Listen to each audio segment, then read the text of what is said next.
Hello and welcome back to episode 72, the after show Convo. Join us as Peter chats with Teague M Parker, a freelance teaching artist and creator of Improv for Wellness. Streaming from Retro Earth Studio and brought to you by wearehistorically.com. Conscious Brand Apparel. Level up your life and raise your vibration with specialized Fibonacci tuning forks. Get your vibrational sound tools for your personal enhancement at energybodytuners.com.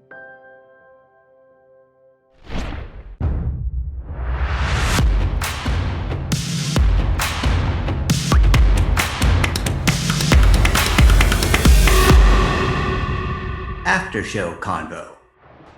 All right, Teague, thanks again for tapping in and sticking with us for the after show. And if you haven't tapped in yet, listeners, check out part 1 where we really dive into the philosophy and aspects of everything that goes into wellness through acting. So, Teague, let's get started right now, off the gate. Come Up Productions. We talk about your entire philosophy of acting. Like, when did this idea now come into the forefront of your being?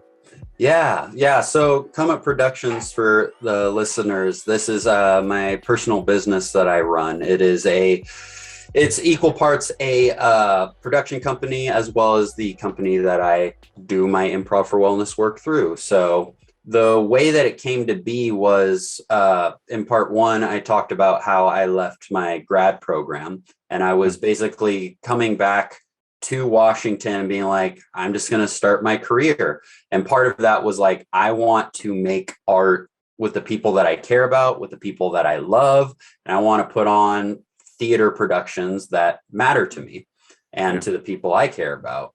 And so it just started to form where I had a number of friends that we all wanted to put on this play together. It was called Orange Flower Water. And so as that was happening, I was coming back home and I was like, you know what? I think I can be the person to kind of spearhead this thing. And I was like, I don't want people to have to pay tickets to see a show. I don't want people I want it to feel like if you came, you made a really important choice and that you were valued for making the choice to go see a show. And so we went with that attitude. I got the business license. I started to do fundraisers for the show that we were doing. And we ended up putting up a production of this play in a found space. So it was in somebody's living space in a basement area. So we invited audiences to go in there and we got to have the tickets be free. And we only let 12 people in and everybody got to sign a poster as they came in just to be like, hey, you made this event happen. This is what theater is about. It's about community. It's about building relationships. It's about the audience and performers creating a moment in time. And so that's kind of how that side of Come Ups came. And then the Improv for Wellness, I was just growing and doing on my own. And I just made that more and more a part of my business to now the point where I teach workshops. I teach professional development. I do consultations to work with different people, but also teaching artists to help them uncover their artistry in teaching.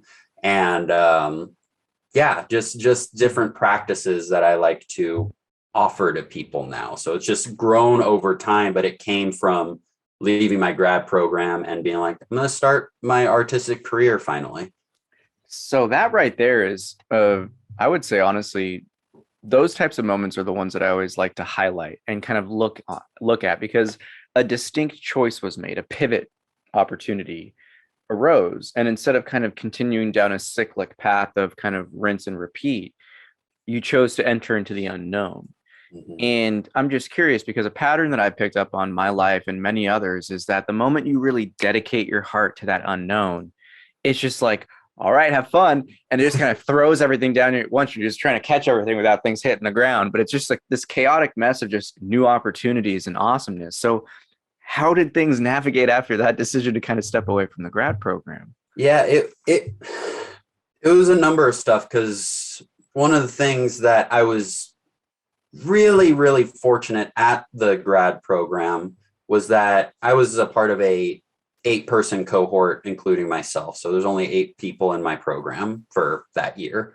Yeah. And I had two people, the whole class was very supportive, but there was somebody that reached out to me like, hey, would you teach me improv just one-on-one? I know you do it. I would love to just to learn from you. And so I was like, oh, well, okay. I've never taught it one-on-one, but if you're that down, I'll do it. And then in the summer, I knew I was going to be leaving, but one of my other cohort members and good friends was like, hey, you should teach some of your stuff to our program because like we want to learn from you and we want to experience it. So the Improv for Wellness work started to come from my classmates just going like, hey, I want to learn more about this thing and you know how to do it and I appreciate what you're doing. And I guess the other part too was that my Alexander technique teacher in the class we had, one of the assignments she had us do was like, hey, whatever you think about Alexander technique, you're going to teach a 2-hour class on whatever you want, just include that part of it. And so that was kind of the nugget where it really came to fruition of like, okay, well, I'm going to do it with improv. All of that backstory kind of being said, it provided a lot of opportunities for when I did come back for things not to feel that unknown, except for reaching out to theaters and businesses and putting myself out there was the more unknown part. But the thing that constantly went through my mind is like, if I can just get in the space, if I can just get in the room, I know what I'm doing. I just need to be able to learn how to build the business part of it. And that was the hard part at first. Oh yeah. That's fascinating though, because it just goes right to show that when you really finally take those greater life choices and you really take some time to look within yourself and figure out what is it I want. Well, I know it's not this, so I guess I got to figure it out. That's kind of like life being like, enjoy the road. Like you passed the test. Well, I'm just going to hop in. I mean, it was unfamiliar to you. That's why, I like the fact that even though it was unfamiliar, it didn't prevent you from exploring it. Yeah. And that's usually where we get stopped is we don't know. So therefore, not my territory. We stop and we don't give ourselves a chance to explore what we don't know yet. We stick with what we know and we stay in our little comfort zone of this is it. Just revolve around this rather than expanding our boundaries. And so I applaud you for that, especially in the entrepreneurial world where it can get really weighed down with a lot of shoulds and should nots, right? And just like with acting, I think entrepreneurship is the same way. Like there is no right, there is no wrong. It's just what is present in the moment. Absolutely. And, I appreciate you saying that. And I think that we talked about it in the last episode, but it's so much just a muscle. Being uncomfortable, being unfamiliar. Yeah. We have to learn that never goes away and that's kind of part of it, that there's always going to be something that makes you uncomfortable or whatever. And in Julia Cameron's The Artist Way, she talks a lot about, for artists, there's this thing where you constantly have to begin again.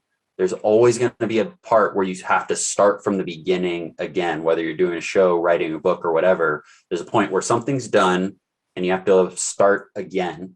And so I think that motion helped me to like go ahead and be in that unfamiliar spot, and just a lot of support along the way. Like my dad runs his own business. He's a personal trainer and basketball coach. My mom runs her own business on top of being a nurse because she teaches yoga and that kind of spiritual side of things.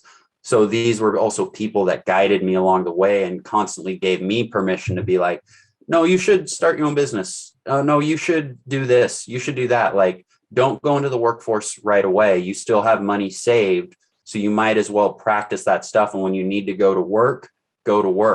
But don't make it your first go-to because you're going to lose your energy.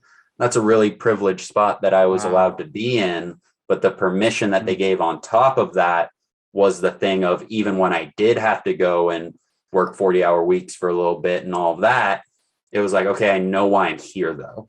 I know why I'm here, and I know what steps I want to take to focus in harder and commit further to the improv for wellness work. Yeah, that's beautiful. Yeah, I applaud you in that.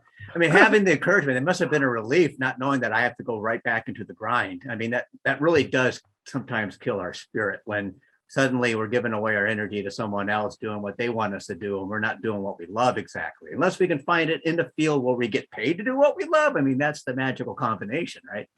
Mm-hmm. But sometimes we don't know what it is that we love yet. So we have to go out there and experiment with life to figure out what it is. You know, I just want to say the thing about the muscle part, because this is really worth repeating, because it's around the halfway part of our part one conversation. You're talking about how, you know, like you do the stream of consciousness writing.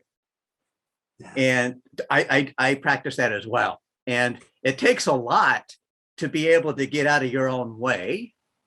And it really is a muscle. But what I want to say here is that, you know, when we think about muscle building, oh, I'm a muscle builder, we think about going to the gym and lifting weights. But the fact of the matter is our brain is a muscle, our heart is a muscle, and we don't work those out as frequently as we should.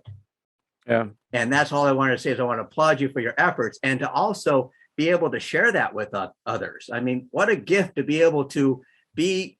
I mean, that's the empowerment, is that I can work my own muscles. I have control over my own muscles, and my muscles don't control my actions. I mean, it's not necessarily a battle of control. It's just a battle of cooperation.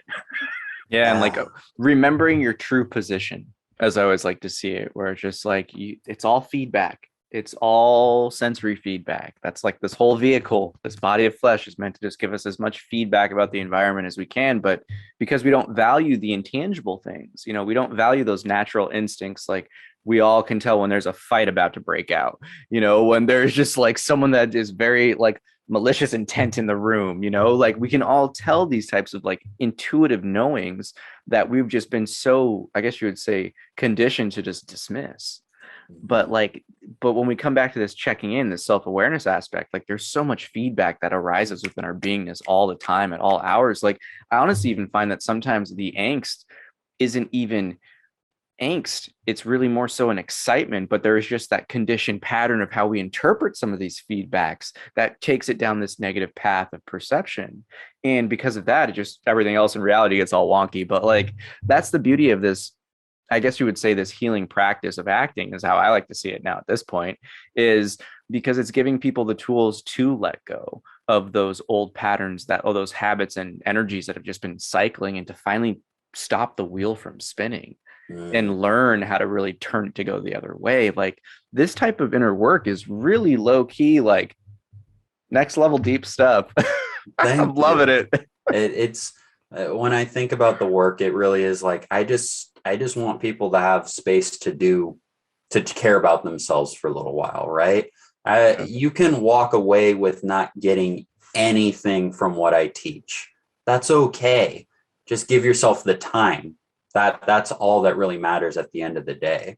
And to take off that pressure of having to learn something, because I think we all get that if we do class or workshop or anything. It's like we just need permission to just show up and say, that's all I had to do. Everything else is bonus from here. Yeah. Well, that right there is just such a subtle yet powerful way to bring people to the ground of acceptance and surrender, and to let go of judgments and expectations. Because the moment you do it, when you walk through the door, it's just kind of like, all right, well, the story is not written yet. So it's just kind of have fun with whatever's on the page, you know? And that's the beauty of this tie, this parallel road that I've seen, you know, in terms of your wellness through acting and really just basic spirituality, is that there is a purpose to every form of art, and it's always to get us back to the pureness, you know, because I see yoga, I see spirituality, and whatever the people practice and things, you know, painting, drawing, reading, like everything is an art, and it's always meant to bring us back to that sense of authentic self, of the pure ground of being in which we were before we were named, before we soaked up all this other crap from our world.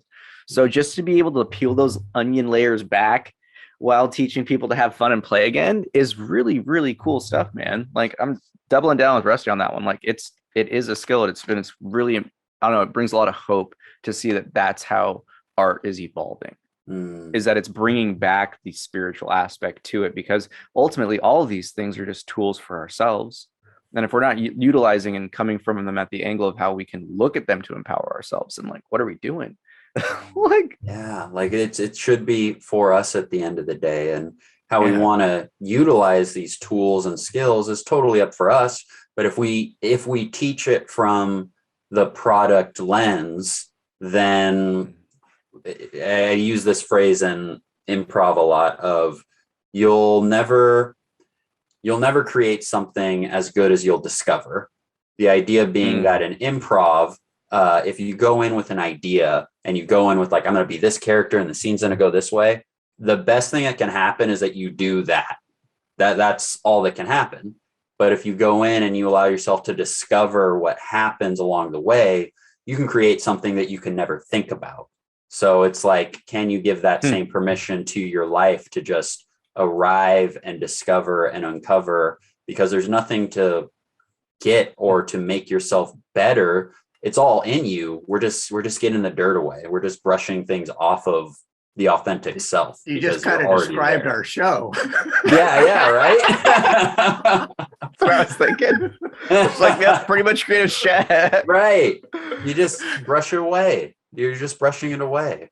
We just show up. We don't know what's going to, we just create a space for it to present itself, and then we just roll with it. We also talked about in part one about going with the flow, and being in the flow. And I feel like that's the muscle. You're creating a flow muscle. And then again, it comes back to like that sailing of the heart, as I like to. And so, audience, Rusty and I go on deep dives in the green room, post chats with guests, but like the sailing of the heart, so we can really like narrow this down in the imagery that I always think about it the origin of it is, your heart is always wanting to just be full force. Like it is a raging river, like the universe is always flowing. But we are in this position in this human experience where we still operate in that duality. We have the withholding of love and we have the giving of love. We have fear and we have, I guess you would say like absence of fear or love. And there's a lot of different ways you can look at it and interpret that. But the main thing with that sailing of the heart is the river of the heart always wants to flow. And wherever we want to direct that wind or that water is that sail of the heart. And it's subtle. And it's the same thing with our awareness and our attention is wherever we take it, that's going to be our world. That's going to be our experience. And the important thing here for most people is not to learn how to sail by the heart. We're already doing it naturally. Like whatever we have affection for, that's what we give our attention to. Whatever we love, we do, But the key here is, what are the blockages that are causing that flow to not, I guess you would say, flow fully? Where's the dam getting blocked up? Where are there blockages here? And that's the stuff in which is, we have detentions for, we don't accept our emotions. We don't give ourselves permission. It's like each one of those is its own little brick that just makes the flow a little bit more intense than it needs to be, a little bit choppier than it could be, rather than that just free flow expression of it. So when you talk about this process of even you just creation and being in that creative moment and that effortless now, when you bring up the destructive aspect to it of being able to, to really, to enter into something new, you kind of have to be willing to let go of the old and to kind of transform it and transmute it. You come back into that divine unity where you have the masculine and the feminine, you have the creation and the destruction, where it's like there's the ebb and flow that is naturally ingrained in this aspect of just play and acting. That it's the exact same thing with every other teaching and spiritual focus. Like this whole thing is just, it's been a very interesting direction. Again, like I love how we talk about, like, I had no idea this conversation was going to go this way, but I'm just like, yeah, I'm thoroughly enjoying this shit. Let's go. Like, I love it too. It's really so funny. And like a lot of what you're speaking on is what I felt through as I learned more about acting and wellness and all this stuff. It's like, oh, okay. Like the reason people don't know about it is just because if you didn't go to or didn't have the means to go to an acting program, like why would you know any of this? Because no one's really, not no one, I think there's a movement now of like more of these skills being given to more people simply through a wellness lens, which I love to see. But traditionally it's like, you know, people don't know about Alexander technique. Usually people don't know about Grotowski. People don't know about the Suzuki art form or viewpoints, or just like all of these different techniques beyond just like, oh, what is an acting technique in the first place? It's like they're all just very spiritual, get in tune with who you are stuff, but we would never know. We would never know. Yeah. Well, I was going to read this real quick because this is the description of your wellness weekend. And this kind of points us in the direction. You need nothing but a pen and a notebook, and a desire to care deeper about yourself. Like, what's that got to do with acting? You know, like, but it is. Yeah. I mean, like, wow. I mean, like, that is the core. Like you said, to care deeper about yourself is the core. Everything we do is about self-improvement, like how we spend our time, where our time goes. If it's not for growth, it's for decay. There's very little in the middle. You're either growing or decaying, right? And so if you have, I get that when I read that. And give us improv for wellness gives us space to love, care for, and invest in our authentic truth. What? Love it. Yeah. Enroll today, everybody. Go to comeupproductions.com. The link's in the description. Thank you so much. Yeah. Thank you. And it really is just given that space. You know, I really believe in that. And my hope for the future as this work grows is like being able to talk with universities or theater training programs so that this is at the core, or just gen ed kind of stuff where it's like everyone should learn it. Yeah, like students of all ages, even if it's not my class, who cares if it's my class? All education should have some sort of class that says, we're going to teach you how to learn and care about yourself. And maybe that's the improv for wellness, but maybe it's something else. There's so many people with so many different approaches that have cracked the code in their own medium, but we have to provide it to people. And that becomes the hard part of like explaining to people like, yeah, let's do some improv for wellness. And people, the first thing is like improv. Oh, I have to be funny. I have to be witty. It was like, there's performance. So it's my job to dispel that and to say, you don't have to do anything. Like even the description you read, a lot of my descriptions for events are like really long because I just want to keep giving permission to people. Just like, it's this, it's not that. Like, hey, you're going to be okay. Let's just play. And just like make an invitation that someone can say no to. That's one of my favorite quotes that I read in The Art of Gathering by Priya Parker. She talks about gathering as an art form and like, how do you gather people?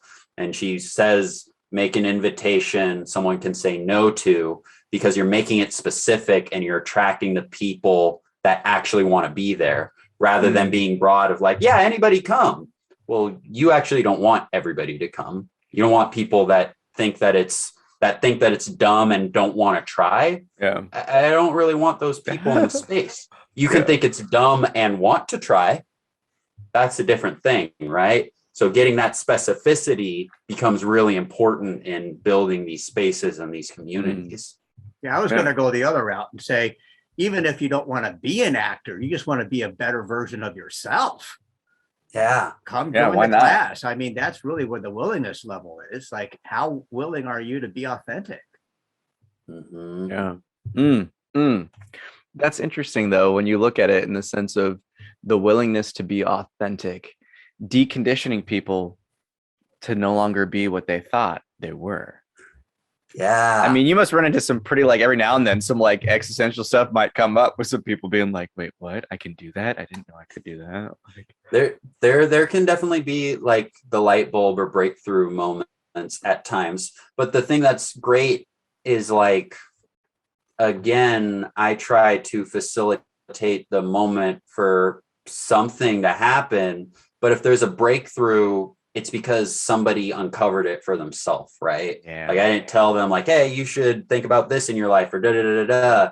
It's when we get to the group sharing portion of these segments, they're like, I just uncovered this thing and like this makes so much sense. And again, it's just the opportunity to reflect that somebody hasn't been given. And when they're given, it's like, you already have all the wisdom you need, actually. You already know a lot more answers than you think, but we have to build the muscle of trusting that. And that's the part that I hope to come in with. Yeah. Very powerful muscle, the authentic muscle.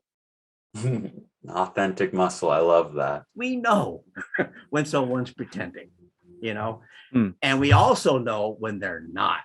And that's when we get touched, moved, and inspired. And that I think that there's, particularly in the acting world, there can be a difficult lesson to try and learn of like, hey, you're interesting enough as you are. And that's the part that can be so tricky to teach, because we have so many people, we have a public conception of what acting is and like what makes it good. So it's like, this actor is a chameleon and they can be anything and I can't tell it's them. And we have people that are so good at being themselves. But at the end of the day, if you arrive with your full self and you just do the work as best as you can and try to live in the moment with it, that's all you can do. And that's all you need to do. And there's tons of different techniques and methods to try and mold that, but you have to care about yourself enough in the beginning. Like I had a director in college where he would say, he would teach a directing class that I took. And he was like, the reason that they keep putting on like the same plays or the same Shakespeare plays or something is not because of, the story necessarily all the time. They want to see you do it. And that's the thing. You get to express yourself through the play, through the movie, through whatever. But if you don't see yourself as, I have something to express within this, then you will just kind of be a tool in the process. And there are plenty of people that still thrive in that way and are okay with like, yeah, I'm just kind of a puppet. I move these different places and I do this stuff. And puppet not being a derogatory term is just like, that's just kind of what the situation calls for. But if that's not how you want to interact with it, you got to have that awareness with it. Like what you just said, you just take that, remove acting, remove the stage, just put yourself in any daily life circumstance. Exactly. Can you be a chameleon at that moment and be appropriate to whatever is required? Like right now, if I should shut up, can I? Or if there's something that needs to be expressed, will I? Yeah.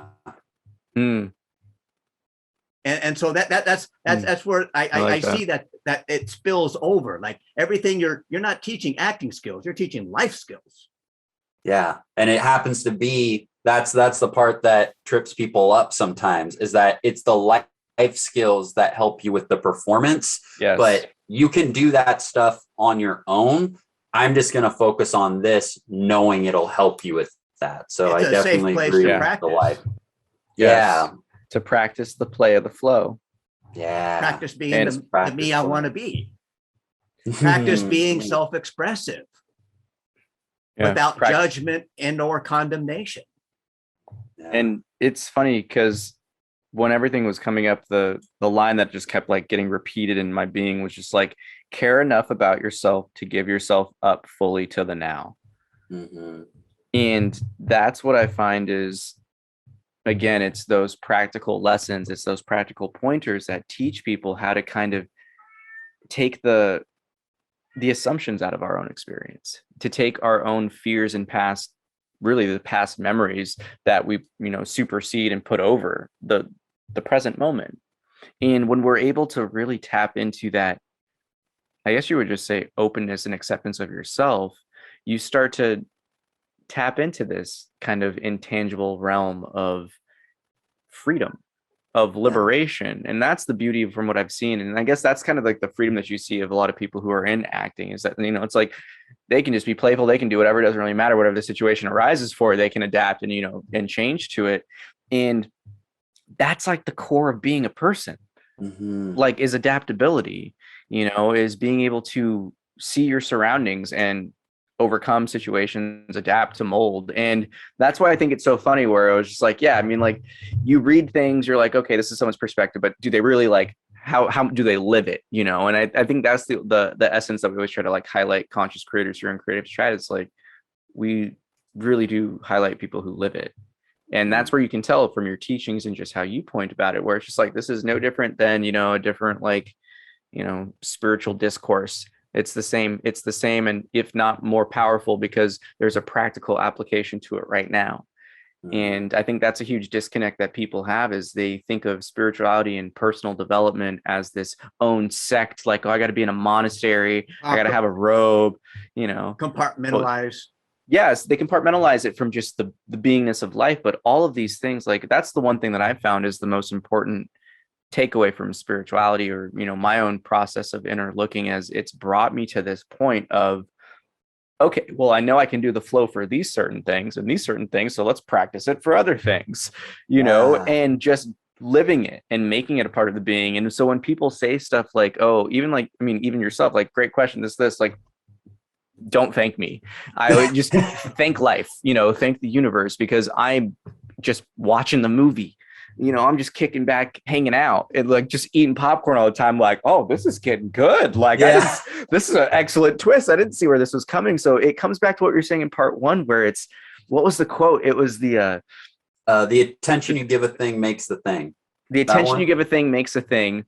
Combine that with the creation aspect of being willing to create and destroy, where it's just like, okay, now that's the paradox. Let go of both of those once you learn them. I got another quote. Which we can't. I'm sorry. No, go ahead. Where the attention flows, where your attention goes, energy flows and love grows. Yeah. And like all those pieces do come together, and that creation and destruction, I think that can be what I see as one of the most difficult parts beginning in some of the wellness or self-reflection stuff, because for those of us that maybe have not done as much of that work, you come face to face with the reality of, oh shit, there might be a point that comes where it's like, I'm not who I thought I was. And that is really intimidating and scary sometimes, where it's like, oh, well, you know, a stereotypical example might be someone on a healing journey through trauma and getting to learn, I am not my trauma. But if you've lived your whole life with that being one of your key identifiers, that's a difficult transition to make. And only you can decide if that is the transition for you in that moment or in life, right? But to be able to say that this is still a part of me, and also I am this, and also I am this, getting to create who you are while having the destruction of what we think we are or what we think we're supposed to be.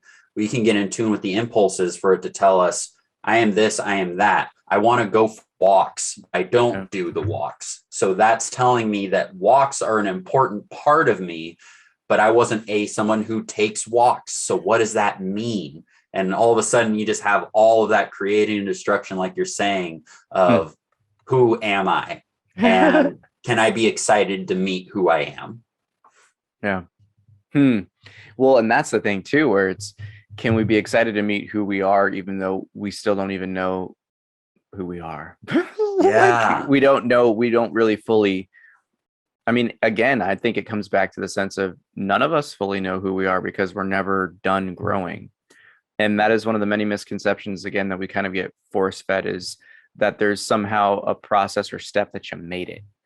And that's the thing where it's so false, because there's always a deeper hole that you can dig within. You know, you can always peel back those layers, and it's just going to continue to reveal the beauty in a different level. And I think that's the most important thing here, where it's, you know, we talk about this self-awareness through the practice of creative expression and playfulness, and, you know, really just getting to tap into your creativity again, to bring you to this point of self-attunement, where you can kind of tweak things a little bit. And then that right there, I feel like is that full process of just self-love, Yeah. where it's just knowing that it's going to be that, that just as life is always changing and the seasons are changing, everything's coming and going, like there's always going to be that process where we have to always be self-aware, to check in, to self-attune. And that is, again, this like under that umbrella of just another aspect of self-love. And without that, we really are missing a huge aspect of this human experience. So I just want to say thanks again, man, for teaching people this aspect and approaching art in this sense, because I said it in part one, but as I see things developing across society, like this is how all art I see will be taught, is that aspect of self-empowerment. How can you make this yours? It's no longer doing it for just an assignment. It's no longer doing it for points or for a grade to get critiqued. It's getting you to a point of self-acceptance that you can really just be and be comfortable expressing yourself, even if it's like a shitty quote unquote, drawing or art or whatever it is, that people are going to be comfortable enough to just like at least try it and not be so caught up in the fear. Yeah. Yeah. And I appreciate that insight and your words. And I really believe that as this kind of work grows on my end, on all ends of arts wellness or just art in general, getting to work towards the mindset of like, we are not in control of the quality of our creativity. Because if we were, we would make good things. We would make things that were really special and that everybody loved, but that's not what we do. And it's not actually that important. The expression part is what's important, and being able to teach people, kind of like you were just saying, of like making this thing, and maybe it's not a good thing, or it's not like a good painting or a good theater piece or anything like that. We get to focus in on like, oh, well, that wasn't why I made it though. Like I made it because it was what was on my mind, and what was on my heart. And I can use techniques and tools and all of that stuff to make something a more inviting story or inviting piece. But if we don't start from this is for me first, 100%, again, there's no foundation. There's no foundation to work from, because if I'm putting on a play, the audience is always going to know what they want better than I'm going to know what they want. So if I try to make something for them, I screw myself over, because I'm so worried about them rather than what do I have to say. And then let's collaborate to figure out how could we make a piece that everybody can enjoy, right? Yeah. I don't know, lots of different thoughts that come up with theater that I can go down rabbit holes with. But I guess it just goes to show the kind of potential that we haven't even really tapped into with creative expression and with art. And I want to say that it definitely leaves me feeling really hopeful and excited, but it also leaves me feeling a little bit like, wow, like what have we been doing all this time? Right. Like, right. Are we really optimizing the potential of what we could be with art and the creative expression aspect of it? Yeah, because we could start to play with the mentality that, one, with like authenticity, right? If everybody in the universe is able to accept like their authentic truth, we expand what humanity can be by arriving by how we actually are. Same thing with art or different creative mediums or anything in life. If somebody comes in and wants to write a book, and they want to write a book the way they've never seen a book, but then they get scared because they've never seen anything like it before, then we did not allow the spectrum of what this medium can be to be possible. But if you allow yourself to express your truth within the medium, now it's not so much like, oh, books aren't that way. You just said books can now be this way too. And that's the mind-blowing moment, at least for me, of I have nothing to prove. And I can figure out the other elements if I want that to be a career, or if I want more people to enjoy the story and stuff. Those are on top of the initial thing. Well, already I can tell that this is definitely necessities in terms of programs and how they structure, I would say, theater, and just even approaching, honestly, just any type of class for kids. I feel like this is just, something that we really need to learn, because there's nothing more important than that bodily understanding, being able to understand where your emotions are coming from, why you're feeling them, how to navigate them, obviously accepting them. That first initial aspect of surrender and acceptance, and to be able to teach how to move it through the body and like use it for something that can be expressed is like, that's so important, because no longer would we have this cycle of so many kids holding on to things that just consume them. To be able to express it in some way, shape, or form. And again, it's just not theater. And I don't want the audience to think that it's just like, yes, just theater will save the day. Right. But it's like, but this same approach and what you've tapped into, Teague, is like, that is how we can interpret all art. That same aspect of it, bringing it back to yourself. How does that color make you feel when you put it on the canvas? Yes. Like, how does that sound make you feel when you hear that string plucked? How did this arrangement of it, like being able to really bring a self-awareness to the experience of creative expression. To me, I'm just like, that's how we get to understand each other on a deeper level as gods and goddesses, y'all. Like, let's go. Yes. Like, yeah, like we can't understand that energy within each other if we're constantly acting like it's not there. Yeah. Right. It'll just stay hidden forever. And honestly, like, I think with any artistic medium or anything that people do, if you just add what I found for myself, if you just add the ending of with wellness to it, you can already unlock a whole bunch of possibilities.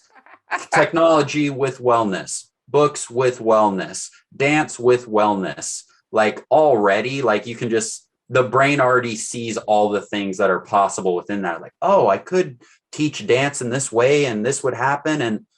But it's just whatever you're interested in. I truly believe that everybody has inherent wisdom, has inherent lessons to teach, but we have to cultivate the skills and help each other learn how to express that, so that we can keep learning from each other. So we can keep being like, you had that thing that no one in the universe knew about, or people knew about it, but they've never articulated it the way you did.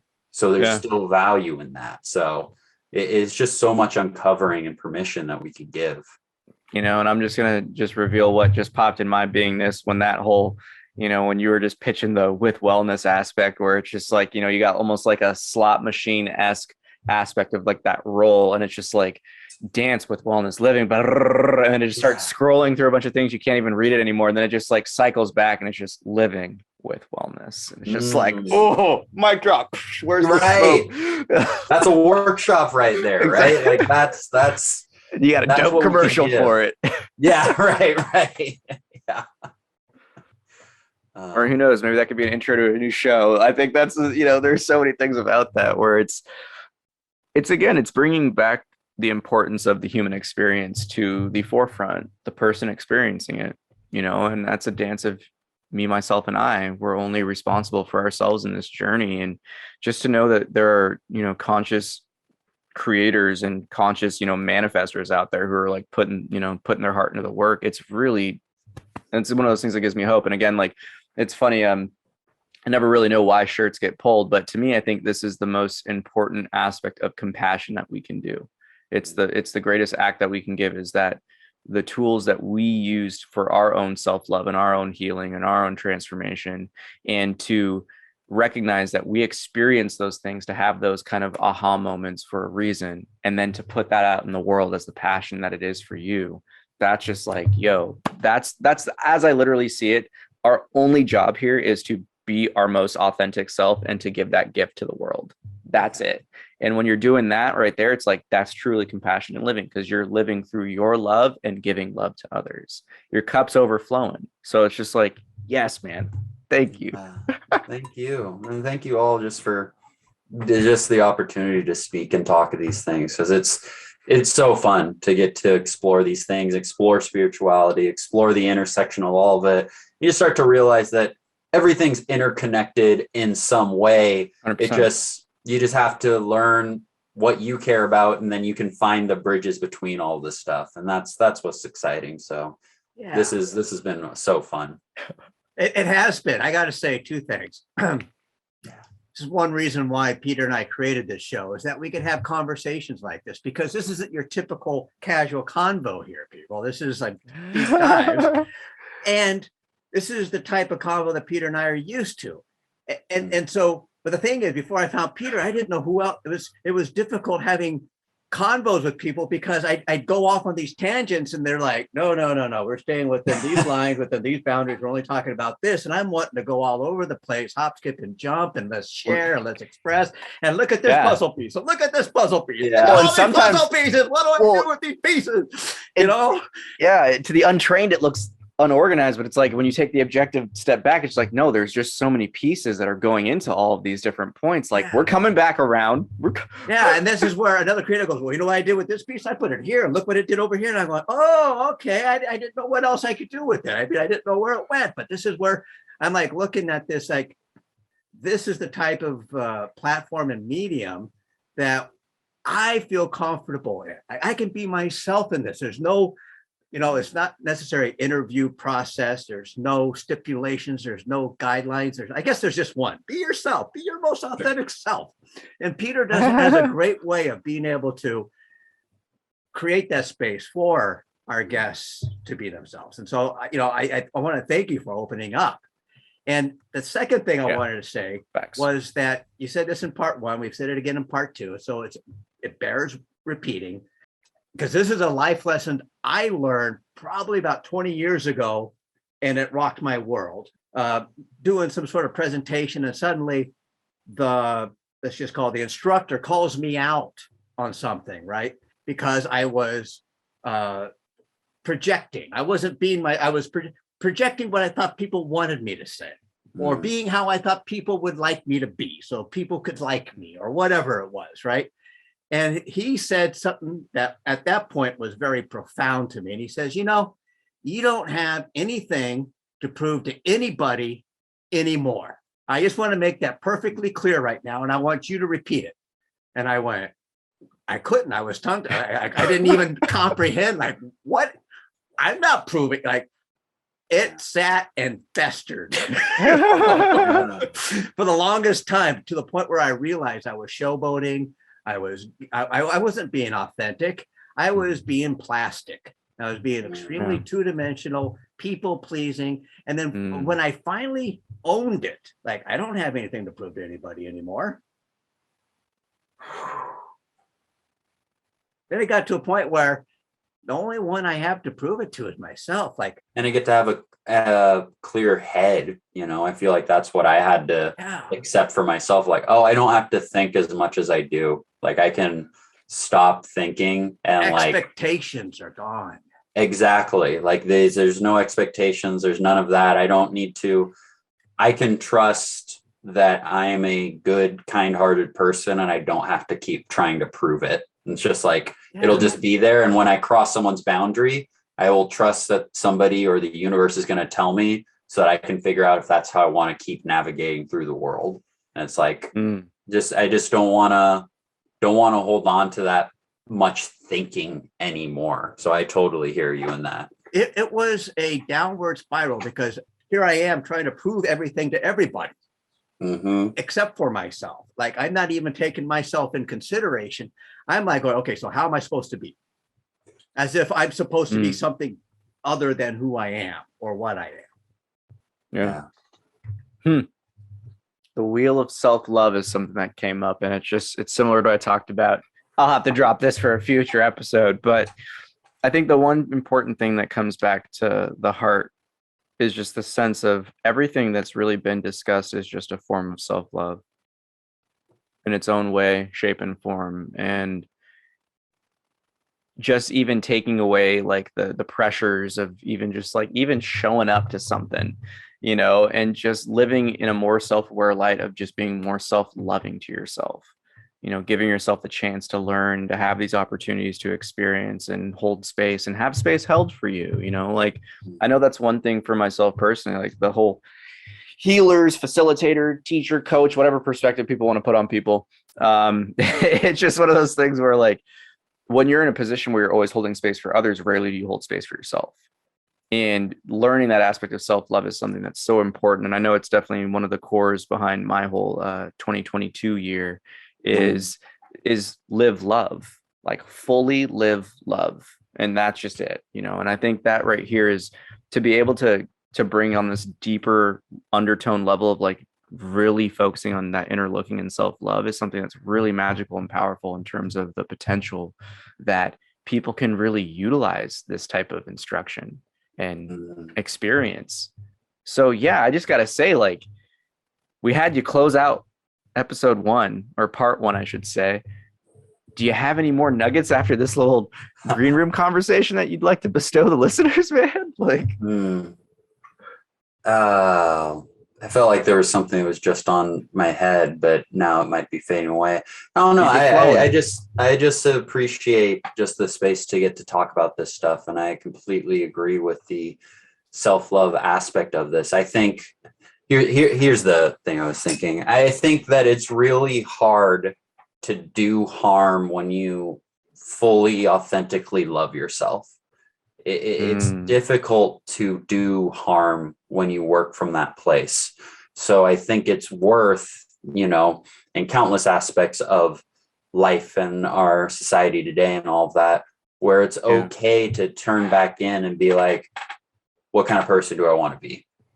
Who is the person that I want to be? How do I want to navigate through the world? And it doesn't matter if you think you can do it or not. Just give the time to ask yourself, like, what does my ideal life look like? And then we can start to work from that place of truth and desire. And then we can use that as a catalyst for things moving out throughout that, rather than figuring out, like, you know, how can I be a better partner? How can I be a better dad? How can I be a better this, that, or the other thing? It's like, well, I got to figure out what I would love in myself first. And then I can use those other spots as inspiration. Or maybe you need those other spots as inspiration to get to yourself, whatever your path is. But I think that time to do the self-love makes a lot of other things easier. But it's a long journey and one that never ends. So giving that permission to walk that path is what's coming to my heart and mind right now. Ooh. Hey, there's nothing more important than really highlighting again the importance of giving ourselves permission to be, to explore, to experience, to whatever it is that the moment's calling for, just to fully embrace and accept that and surrender and let go and all the juiciness that the love opens up. So with that, I just got to say that was a doozy of a crash course in discourse. But I just got to say again, Teague, thank you so much for coming on Creatives Chat. It means so much to our community. And I already know that the work that you're doing is going to start changing and unfolding lives like nobody's business. So with that, thanks for tapping in. Tune in next week and roll the outro. Okay. Thanks again to our sponsors for making this show possible. Thank you, We Are Historically, for your conscious human apparel. Shop online at wearehistorically.com. Raise your vibration and energize your life with specialized Fibonacci tuning forks that deepen meditations and empower self-healing. Get your vibrational sound tools for personal enhancement at energybodytuners.com. Another creative art production by Retro Earth Studio. There we go. Yeah, dude, that was dope. Because I think that's something that's like, it's hella important nowadays. And I think that's to bring about that aspect of self-awareness, because it's coming up, obviously. That concludes this episode of Creatives Chat. Thank you for watching our show. Click the bell button to get notified of future episodes. Don't forget to like and subscribe. That's fascinating, though, because it just goes right to show that when you really finally take those greater life choices and you really take some time to look within yourself and figure out what is it I want,